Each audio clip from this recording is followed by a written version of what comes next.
Hello everyone, welcome back to Just One More Opinion. I'm your host, Charlie, and we have reached the end of my Assembling for Christmas series.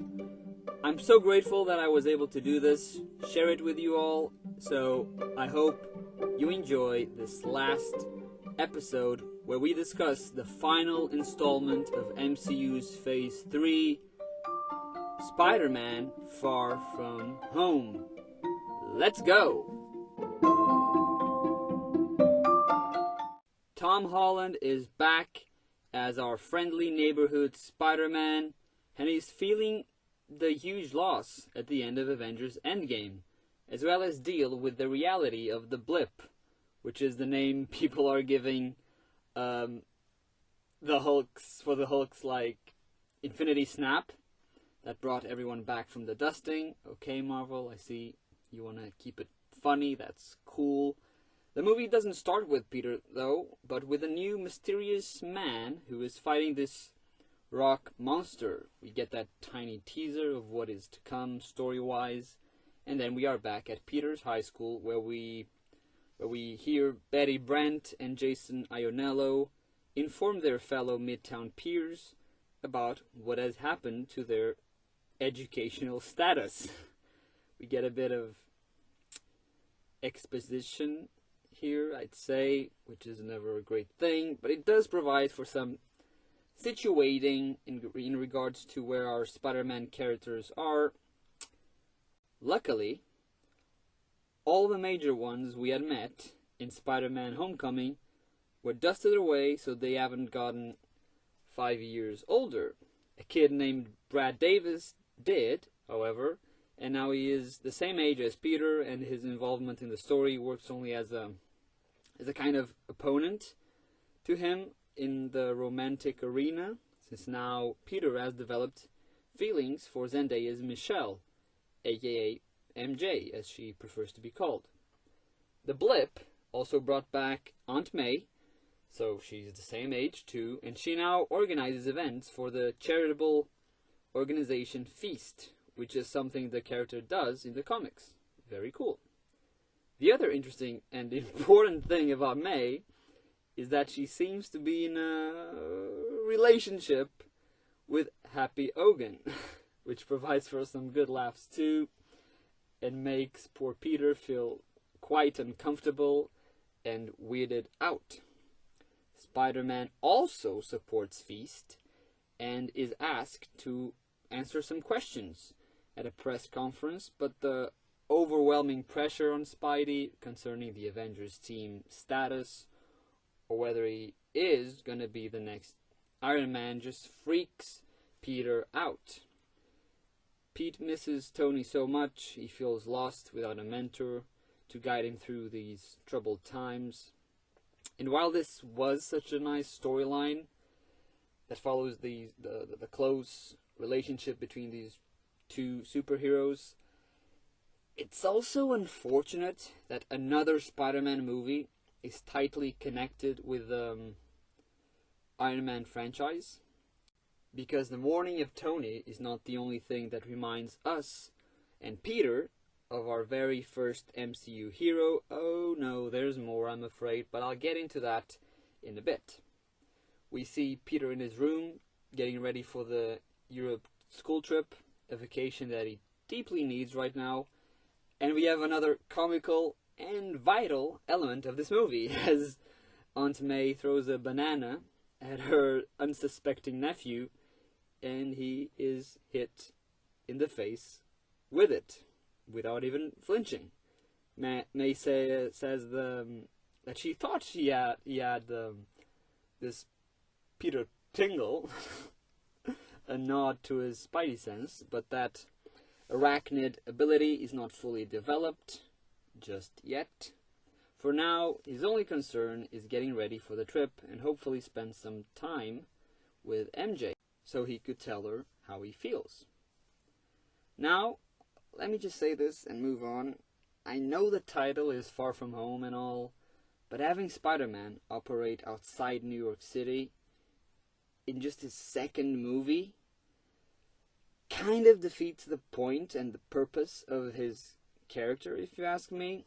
Spider-Man is a New York-based hero, and taking him away from home, while it does provide for some bigger, cooler set pieces, it does also, in a way, feel like cheating and removes the essence of this hero. That's just my opinion. I did love the action scenes. I think they were much better than in the first movie. But like I said, this European voyage was really uncharacteristic of Spidey. That's all I wanted to say about that. During their flight to Venice, Peter gets annoyed at Brad for spending some time with MJ, and Pete's best friend, Ned, gets a new girlfriend in Betty Brant. Okay, Marvel, did you just want to give something for Ned to have in this movie that was different from his guy in a chair role in Homecoming? Was it just for laughs? Because it didn't lead anywhere in the end, and I would have loved if instead you could have created some friction between Peter and Ned.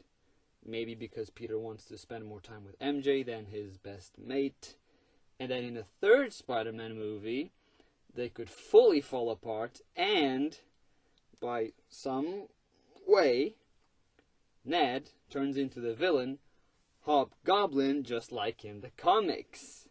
Okay, so in the comics, Ned Leeds is not a kid, let alone Peter's best friend, but I gotta believe that they chose him to be Peter's BFF for some reason, right?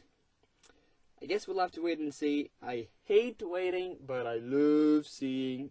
So, yeah. Anyway, while in Venice, our characters are attacked by a water elemental, hydro creature who is stopped by the new mysterious hero we saw at the beginning. The news start calling him Mysterio, and we later learn his name is Quentin Beck, and he's played by the fantastic Jake Gyllenhaal. I love Jake as an actor so much. I absolutely adored when they revealed him to be this awesome Spider-Man character. Speaking of actors, there's not a lot more new introductions, really. We do have this strange character of Dimitri, played by Numan Akar, and he's just this guy working for Nick Fury. There's not a whole lot more about him. He has like 3 or 4 lines in the entire film. But people started wondering, could this be the villain, Chameleon, one of the OGs from Spidey's Rogues Gallery, in disguise as an ally to Fury? I don't know. No one knows. It would be cool though, but I guess, again, we'll have to wait to find out more. The rest of the characters we already know. We have met them in either Homecoming or other movies, so I don't need to go through them like I usually do, so let's move right on. After the water elemental attack, Peter meets an annoyed Nick Fury, who requests for Spider-Man's assistance. Fury tells the kid that after he was blipped back into the universe, the world had changed so much, and now he knew nothing. And that's really a scary thought, considering Nick Fury is the spy, the guy who knows what's going on around everywhere, really. And now he knows nothing, nada, zero. So that was really an interesting plot point, and something that will definitely be developed in later installments. So when these elemental monsters show up, Fury teams up with Quentin Beck, aka Mysterio, and he also requires the help of Spider-Man. Fury gives Peter the Edith glasses, left for him by Tony. I don't know when Tony left Fury with the glasses, because Fury was snapped out, and if he gave to him before, that would have been a bit premature to leave this powerful technology with a 16-year-old kid from Queens. So I don't know if this is like some sort of plot hole or just dumb I know Stark had Peter in high regards, but leaving him with the Edith glasses, which can coordinate drone attacks at will and surveil communication systems with ease, leaving that technology with an underage hero, kind of a stupid move, if you ask me. Not really logical in any sense, but anyway. And of course, Edith is going to play a huge part in the story, but let me continue from where I left off. So like I said, Peter meets Quentin, and I gotta say, the dude is really good at mentoring and motivating young Peter. The relationship between both actors was actually really good. They became great friends in real life, which is just super cute. But the doozy that Beck drops relates to his origin. He is from Earth, but not this Earth. He talks about multiple dimensions and how the elementals had destroyed his home world and killed his family. It's all very tragic, but well, I'll get into that in a bit. So Fury, he tells Spidey that he needs help to stop the last fire elemental, but Peter says it's too much responsibility for him right now. He asks if they can't ask help from Thor or Doctor Strange or Captain Marvel, but they're all out of reach. In fact, Fury bluntly tells him not to invoke Captain Marvel's name. Was this put here just for laughs, or is something going on with Carol Danvers? Something important or something quite serious? Once again, we'll have to wait and see. But even though Peter told Fury he wanted out, the spy still hijacks the school's summer vacation, and the students go to Prague, where the last attack will be. For the upcoming fight, Peter gets a new stealth suit so that no one realizes Spider-Man is in the Czech Republic, and the costume looks a little like the noir suit from the comics, but it's definitely not the same, to everyone who thinks they kind of retconned that outfit into this. Also around this scene, and even later on, there are some inappropriate jokes for kids. Nothing too on the nose, but come on, Marvel, you know Spidey is the most kid-friendly superhero you have. Just leave that type of comedy to other franchises, please. It's really weird.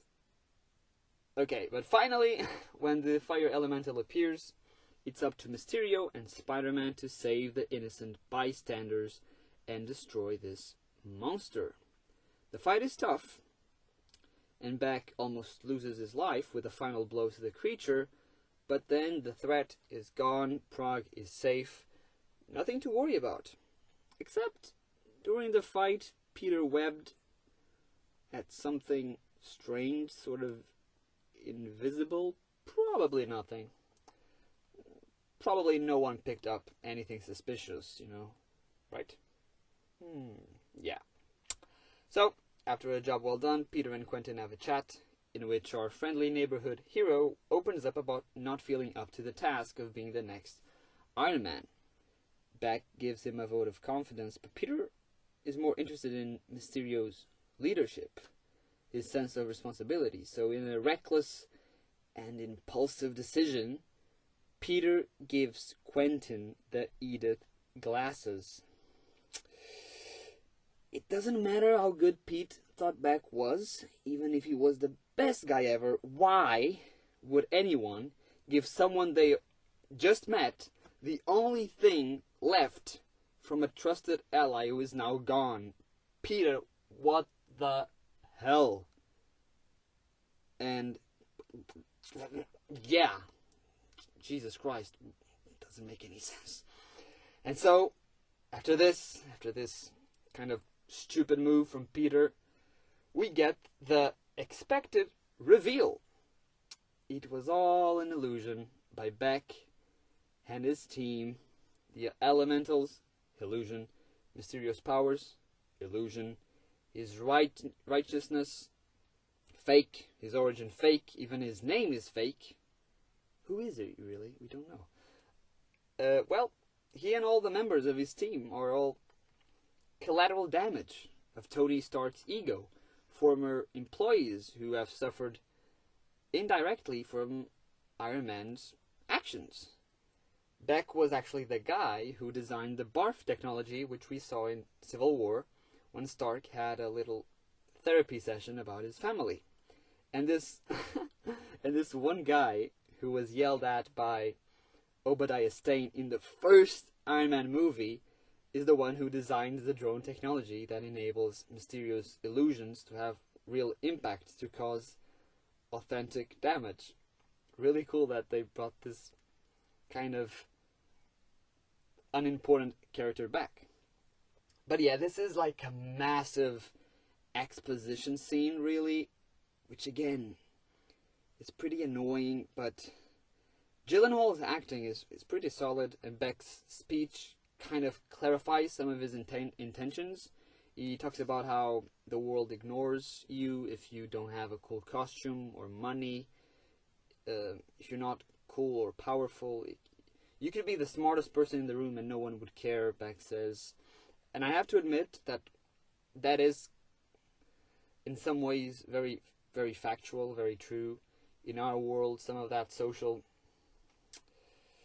discrimination happens a lot, but of course it is related to other human aspects. But all of this is about value, proving that a person has real value, despite not having a fancy armor or a stylish cape. And the world should know about that, considering seeing value as something else than being a hero, having powers, money, fame, blah blah blah blah blah. Mysterio wants to be the greatest hero on Earth, even if it's all fake. With Edith, he now has more control of his illusions, and now he has actually more firepower to overcome real threats, which is something we don't really see after this, because his plan obviously is stopped by Spidey at the end. But his current plan is kind of funny. He wants to have an Avengers level threat with the combined forces of the fake elemental beings to bring chaos to the city of London, and then Mysterio would save them, would save the city, and etc. etc. etc. But then what? We don't really know what the end game for Beck is, for Mysterio. What is it? Does he just want to defeat the elementals and be called the greatest hero on Earth? And then what? Because it's all fake. He doesn't have any powers. He's not strong. He only has this technology and some drones. Any real threat could appear and he would not be able to face it. So I think here there's like a little character hole, a little plot hole regarding the character itself, because we don't really get what his final mission objective is, and that's kind of annoying. I didn't really think that John Watts and the writers thought this through, but anyway, that's far from home, I guess. So we go back to Peter. He's on a walk with MJ, and he's challenged with a moment of truth as MJ confronts him and reveals she knows he is Spider-Man. It was pretty obvious to her, and we can't really argue with that, can we? We have seen the movies. We have seen how she is very interested in Peter. Of course, she would be able to piece everything together.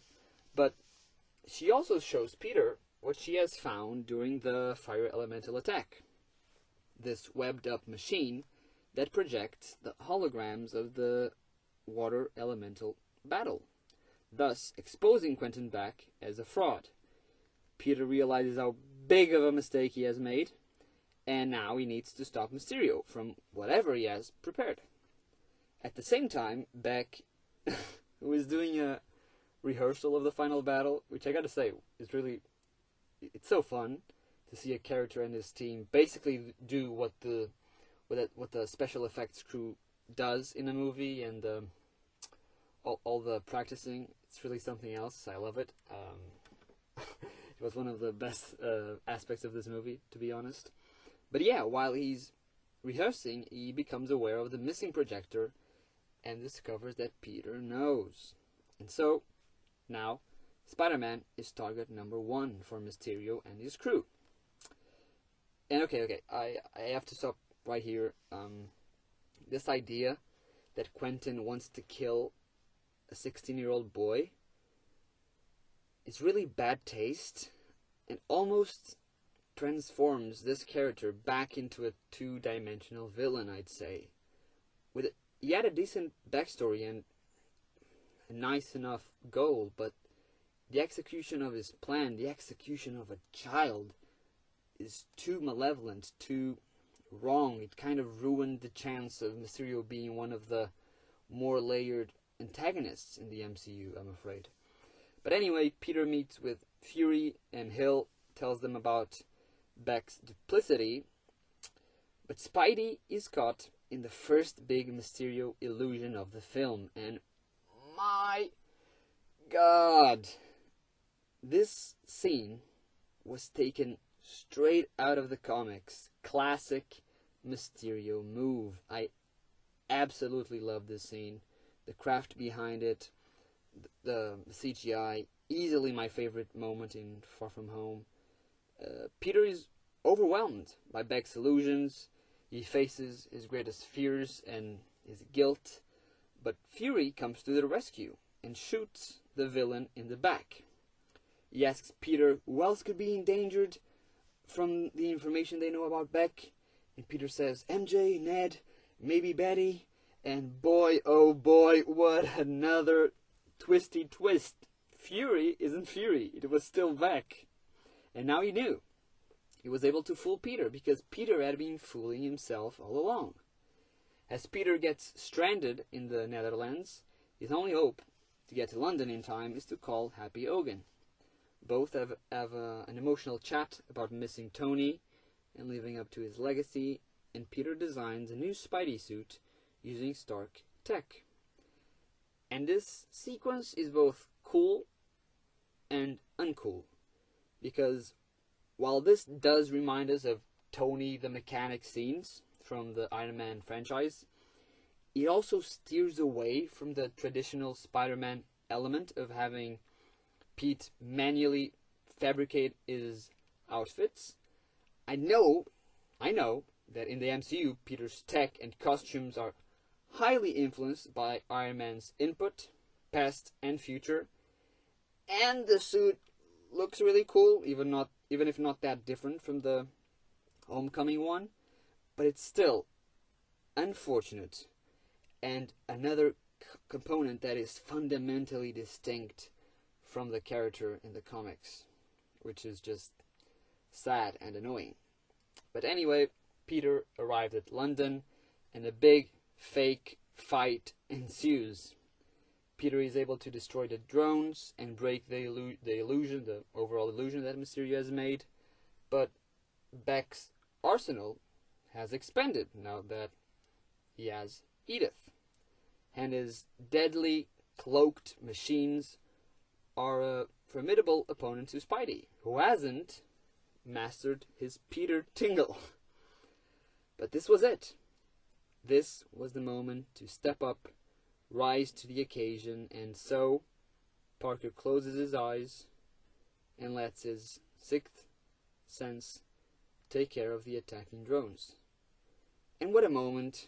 It's super awesome to see Peter finally embrace this ability that has been underdeveloped in the Tobey Maguire and Andrew Garfield movies. That was like a huge thing right from the start, and it's kind of cool that they didn't go that way with Homecoming, just to keep it different.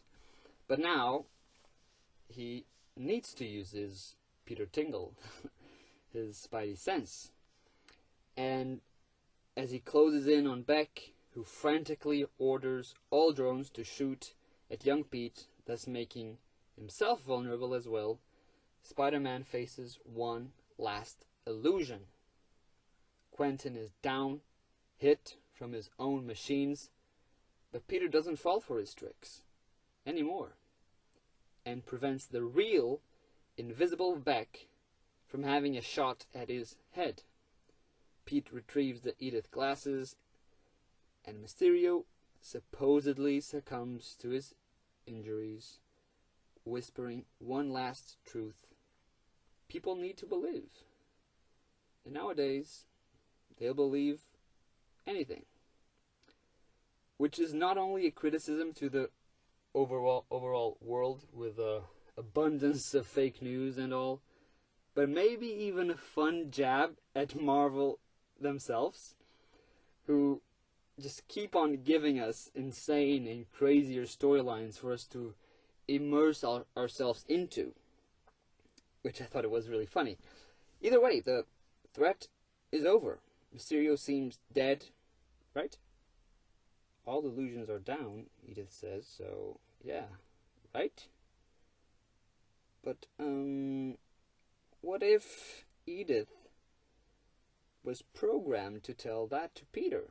And Mysterio is not dead, and he is still going to make a future appearance. I would love that. I really do. But the imminent problem our hero faces now comes as a news report. Mysterio had a backup plan. He had sent a video to the dailybugle.net, and a returning J.K. Simmons as J. Jonah Jameson divulges Beck's fake statement. Spider-Man was the villain and the murderer, and he was behind the drones and the illusions and the attack in London. And his name was Peter Parker. Oh my freaking God. What a devilish cliffhanger. What a terrible situation Peter will find himself in come Spider-Man 3. But the second post-credit scene was also pretty heavy. The Fury and Maria Hill we saw throughout the movie were in fact the Skrulls, Talos, and wife Soren, who were in league with the real Nicholas J. Fury, who is seen aboard a giant spaceship with many other Skrulls, thus setting up his upcoming Disney Plus series Secret Invasion, which will come out who knows when, but damn, I'm excited for that as well. And yeah, that was Spider-Man Far From Home. As for some final comments, let me say that even though I thought the first movie was funnier, this one had some great laughs as well, some supplied by the comic duo of teachers Mr. Arrington and Mr. Dell, but some slapstick humor fell flat on a second viewing, unfortunately. John Watts, the director, was really smart, though, at leaving Beck and his crew kind of spread out across the film, like hidden away, watching Peter. When you see it again, some of them are really well concealed, which I thought was super cool, really clever.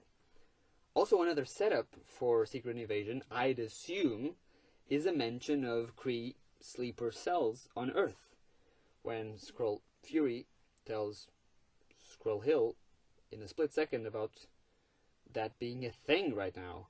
So, okie dokie, Marvel, let's see what you have up your sleeve.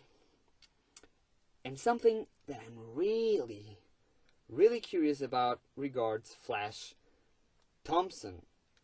What the hell is going on with his parents who don't show up at the end after all that went up, who don't seem interested or preoccupied with their son at all?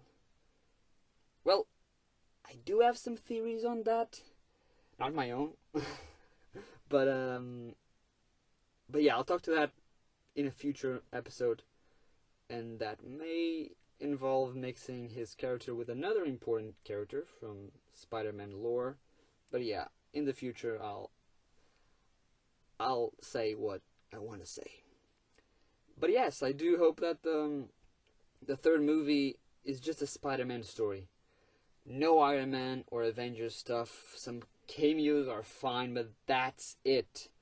Let's go back to his roots and explore this amazing, spectacular, ultimate character fully, with no strings attached to other heroes. Please, Marvel.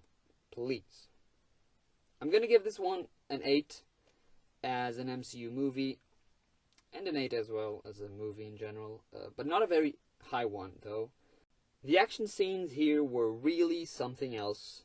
Having daytime sequences more often was a great improvement from the last film, but the story was still, like I said, too connected to Tony Stark, and even though some of it made sense, other bits were just unnecessary in my opinion. But yeah, anyway, Spider-Man is always a fun character. I'm so happy they got someone who looks and is as young as Tom Holland, because we get a chance of seeing him in multiple Webhead movies, and that's an absolute win.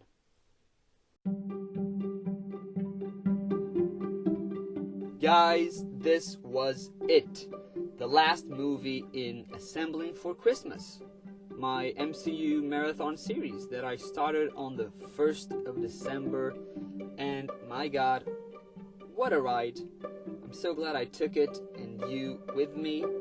Tomorrow though, I'll add a special bonus episode to tie things up nicely as I do a quick ranking of all the MCU movies we've gotten so far, and I say farewell to this Infinity Saga. But of course, more MCU episodes will be in the near future, because the franchise is still growing and we are going to explore so much of this extraordinary universe, multiverse now. So I'll talk to you tomorrow for the very last entry in this series. Stay safe and goodbye.